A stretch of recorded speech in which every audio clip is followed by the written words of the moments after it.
I'm proud to have a great team at crowdSPRING. But what makes one employee highly effective and another average? How do we find the best people for our team? Contrary to the way most companies hire, we never hire the best candidate from a group of candidates. We hire only when a candidate is the right fit for us. Now that means we sometimes look at hundreds of applications for a position and don't hire a single person, while at other times we hire multiple people when looking for one person. And it all comes down to finding great people who we believe would make our team stronger. Here are the 7 habits I look for when interviewing. Number 1, highly effective employees have really strong self-discipline. Business is like a roller coaster ride. There are many ups, many downs. It's like this in the same day. And it's important that employees stay disciplined during the ups and the downs. So for example, our customer service team manages a community of 250,000 people. We deal with hundreds of thousands of customer service tickets, emails, and social posts. And our ability to wow customers and make them happy depends on our attitude and respect for each customer. And that's a reason that more than 96% of crowdSPRING's customers recommend us to their friends and business associates. We work hard to earn that trust and recommendation. If even one of our customer service people is bored when dealing with a mundane customer request, we lose the opportunity to create a happy customer, and that's an opportunity we value a great deal. Now here's an interview tip. When you interview, ask about the candidate's most favorite projects and also about their least favorite project. I compare the passion with which they describe each, the effort they brought to each project, and the results they achieved. Highly effective employees will naturally be more passionate about projects they love, but they'll demonstrate a good deal of self-discipline talking about projects they did not like and what they did to achieve great results despite their lack of strong interest. Number 2, highly effective employees welcome criticism. Now, we all make mistakes. The most effective employees seek constructive criticism rather than avoid it, especially when they've made a mistake. They know that without constructive feedback, it's difficult for them to improve. Average employees typically become defensive and hostile when receiving constructive criticism. Now think about your own team and employees. When you provide constructive feedback, do your employees listen and act, or do they instead choose to argue with you and get defensive? And here's an interview tip. Ask about a time when the candidate made a mistake in their job and how they dealt with it. What did their boss do or say? Did the candidate agree with the feedback? How did they respond? And did they respond promptly? Number 3, highly effective employees embrace opportunities. The best employees look for weaknesses within our organization, both to correct them and to show their skill in leadership. Highly effective employees don't sit and wait for opportunities to come to them. And here's an interview tip. Ask candidates about their prior jobs and focus especially on areas where the candidate found gaps in a product or service or a process and how they dealt with that problem. Look for initiative, creativity, and a pattern in the way the person used opportunities to show their skill and leadership. Number 4, highly effective employees are persistent. Now, true innovation requires hard work and focus over a period of time, not just great ideas.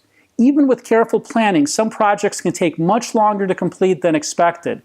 We tend to be excited about end goal, but we're not always prepared for the hard work and persistence. The best employees persist through the ups and the downs. And here's an interview tip. Ask candidates about longer projects on which they worked.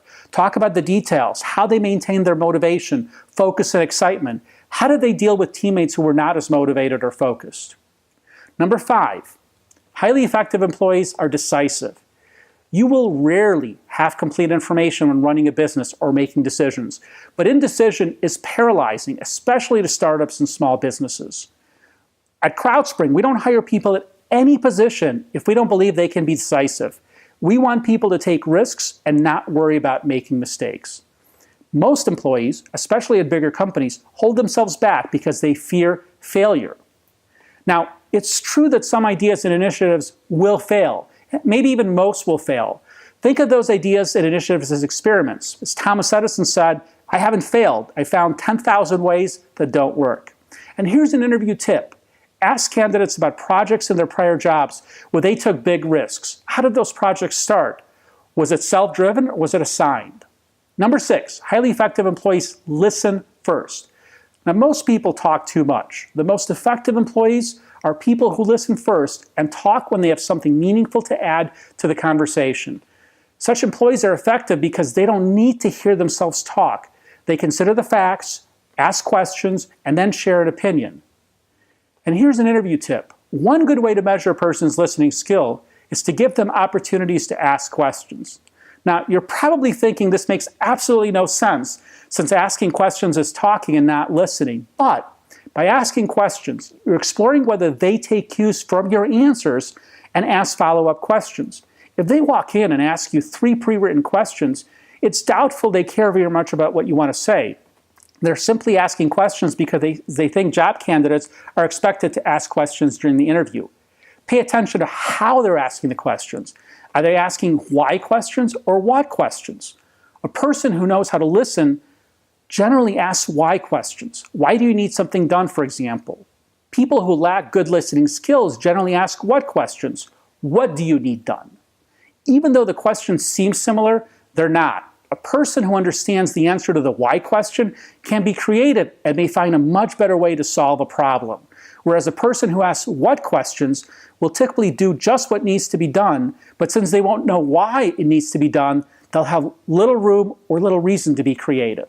Finally, number 7, highly effective employees know their limits. The best employees are experts in their key areas, but they recognize when a project is over their head and they bring in others to help. They then generously share credit with others to make sure that in the future, others will continue to lend a helping hand. And this conveys great judgment and leadership. You don't want employees that take on projects they can't complete, waste months on those projects, and then leave or come to tell you that they're in over their heads. You also don't want people to take 100% of the credit and dish out 100% of the blame. And here's an interview tip. Ask about especially difficult projects that required collaboration with others. Was the collaboration required, or did the candidate decide to bring in other people after the project started to bring in some experts? How did the teams work together? How was the credit and blame shared? If you want more actionable advice on starting, operating, and growing your business, click the link below to visit the crowdSPRING Small Business Resource Center. And remember to subscribe to the crowdSPRING YouTube channel, where we publish weekly videos to help you start and grow your business. Want more actionable advice on starting, operating, and growing your business? Click the link below to visit the crowdSPRING Small Business Resource Center.